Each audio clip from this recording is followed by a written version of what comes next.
Hi and welcome to Cheekyricho Cooking's Bakewell Tarts. We've just made some short crust pastry. I've shown you how to do that in a different video.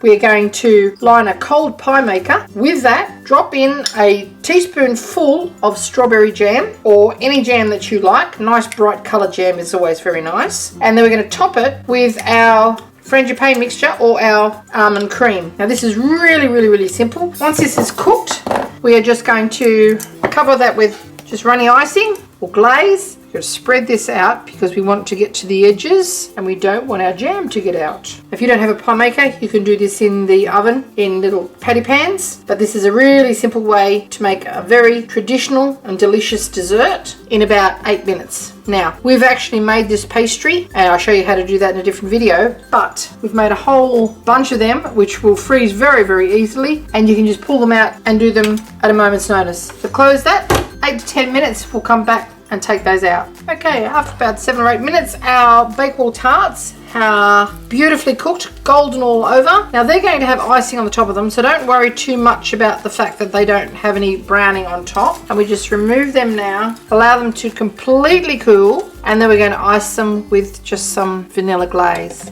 Just while our Bakewell Tarts are cooling, we're just going to make just a very simple glaze. So we've just got half a cup of icing sugar, confectioner's sugar or powdered sugar, to which we have added a couple of drops of vanilla extract and a couple of drops of milk, and we're just going to mix that all around until it's a nice smooth spreadable consistency. And when our little tarts are completely cold, we're just going to spread our glaze on top.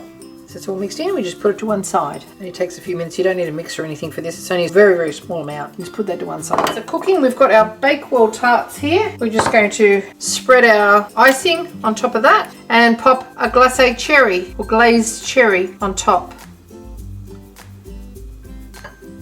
Right to the edge of the pastry. Now there's no butter in this icing, so it's going to dry quite firm. Okay, now we just grab one of our cherries, find the prettiest side of it and stick it on top and continue with the rest. There you have it, Cheekyricho Cooking's Bakewell Tarts cooked in the pie maker. If you'd like to see more interesting recipes and ideas, just check out our Cheekyricho Cooking channel. And don't forget to please subscribe and do come back and visit us again soon. We have so much more to show you and we're uploading lots of videos. And thank you very much for watching. Have a great day.